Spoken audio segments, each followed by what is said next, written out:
I am Rabbi Nathan Davidovich, speaking to you on behalf of the webyeshiva.org, speaking to you from Efrat, Israel.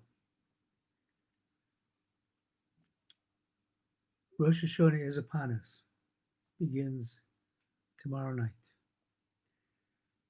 So I want to discuss, just in general, how we as Jews can expect God to answer our prayers, not only for ourselves, but for the whole world.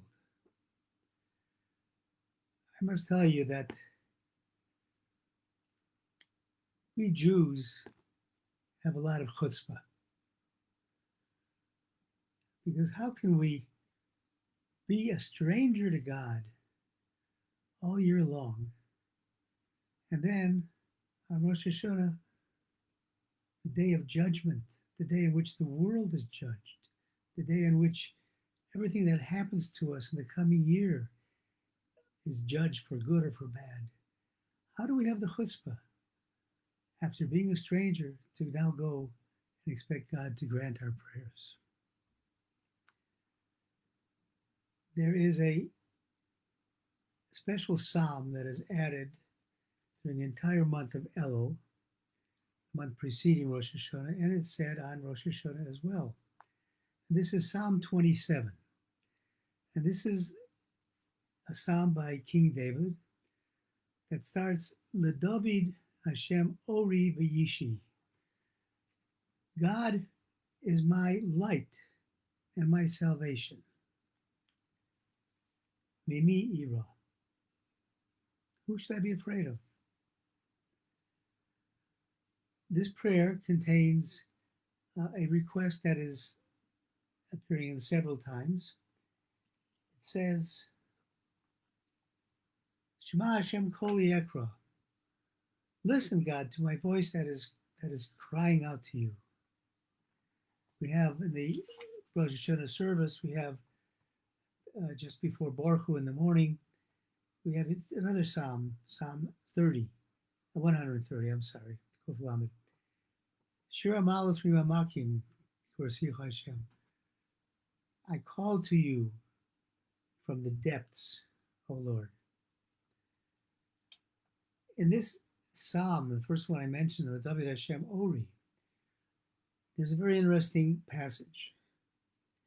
It says, Achas Shoalti Meis Hashem. King David is asking, Dear God, I have only one request from you.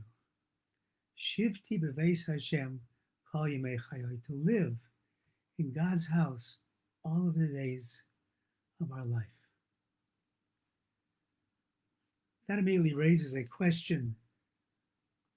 King David had a lot of requests. We have many, many different psalms and different requests and pleas to God in various psalms. So how can he say, this is the only thing I want? And the answer is because when you dwell in God's house, everything else is encompassed in it. Everything else is subsumed in it. I just want to be able to dwell in God's house. But how do we get there? We're strangers. So the Tivot Shalom brings a medrash that says, what is this like? It's like a person who, a stranger to a town, comes next to the king's palace and lays down to sleep in the king's palace. The king's guards see him and become suspicious and start beating him to find out what he's doing there. And he yells, don't beat me. I'm one of the children of the king. So they heard that and they said, okay, well, we won't beat you anymore. We'll wait till morning and bring it to the king. They bring him to the king after telling the king what transpired. The king looks at this man and he says, do I know you? I don't recognize you. And the man says, no, I've never seen you before. You've never seen me. So the king said, well, why did you tell them that you're one of the children of the king? He said, because I knew that if I would tell them I'm a child of the king and it would bring me before you, you would show me mercy. We approach God not like some stranger, even though we may have been a stranger. On Rosh Hashanah, we approach God as a child asking the Father to help him out.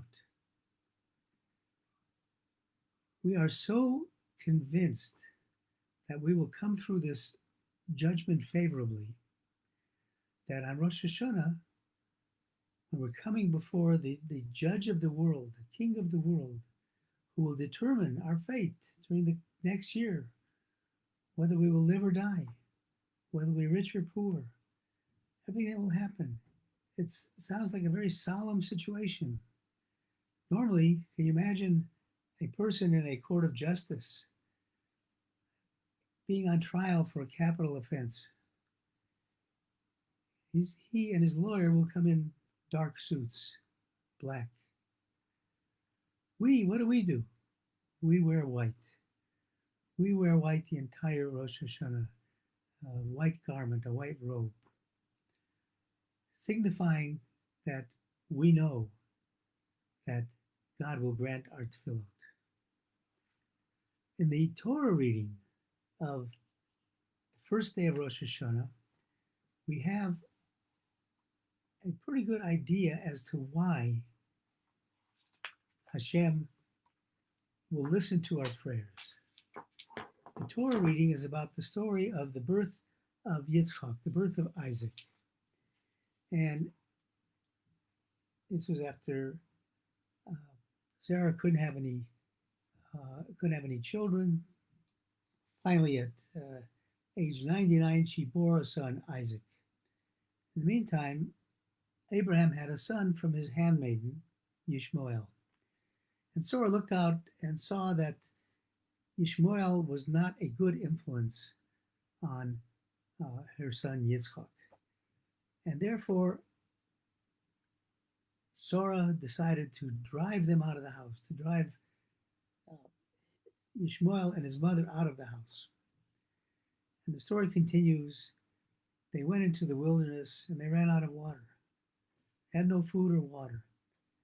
And Hagar, the mother of Yishmael, puts him down under a tree and then moves away a little bit and says, I can't bear to see my son's death. And they're both crying out to Hashem. And the Torah reading says as follows: Altiri, don't worry, Hagar, don't worry. Ki shama Elohim el kol hanar ba'asher hu sham. God has heard the voice of this child as he is there. Yes, it was prophesied that Yishmael would cause a lot of problems to the Jewish people. But what was he there at that moment? He was an innocent child. When we come into Rosh Hashanah, we're asking God to look at us as if we were an innocent child. Even though we are strangers all year long, now we want to do what is right. So look at us right now. Forget about what we've done and judge us right now as we are, which is like a child asking, not as a dog asking for food, barking, but rather as somebody who recognizes that God's glory, God's sustenance fills the entire world and only comes from God. And we ask God in humility to grant our prayers, to look at us as we are now, and to grant our prayers not so we continue in our negative ways, but rather so that we can be able to serve God properly. That's the key. And it says, at the end of this, L'David Hashem Ori, first of all, we have to see the light, see that God is our light. At the end, it says, Kaveh al Hashem, hope in God. Chazak v'yametz libecha, be strong in your heart. Kaveh al Hashem, and hope in God. My father, Rabbi, would explain this sentence as saying, Hope in God. Pray to God. If He doesn't answer your prayers right away, don't give up. Keep hoping in God. We are here on this eve of Rosh Hashanah going to hope in God, trust in God, and it is our bitachon, our trust in God, that will give us a good year. I thank you for listening on behalf of the webyeshiva.org. I wish everybody a kativa aktiva tova, a healthy, happy year, and may we approach the Lord with humility and with the recognition that only God can solve the problems. Thank you. Shana Tova.